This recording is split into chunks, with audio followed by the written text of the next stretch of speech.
verilişdə bir mövzu elədim ki, gecə Yaxşı 2'nin yarısı eləmisən, sizi nədir? çağırsalar gedərsən ya yox. Yazıq Vəfa bada getdi. Vəfa heç bilmirdi ki, söhbət gedir Qumraldan. Mən sonra Mən dedim o Qumralı bildi. mən də xətrini çox istəyirəm. O gün deyib içmişəm. Açıqlama vermək istəyirəm. Doğrudan da bilmədim söhbət kimdən, nədən gedir də. Mən biraz elə cavablarında özüm haqqında da elə açığı danışılanda özüm də gülürəm də.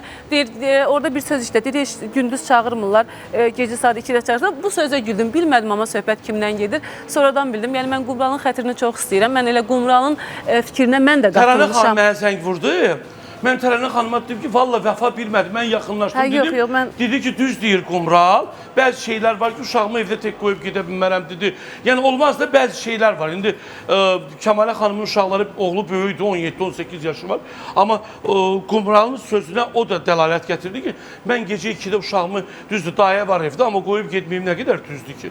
Sonra danışmadınız Qumral'la? Yox, danışmamışıq, amma keçən dəfə başqa efirdə də narazıçılığımı bildirmişdim.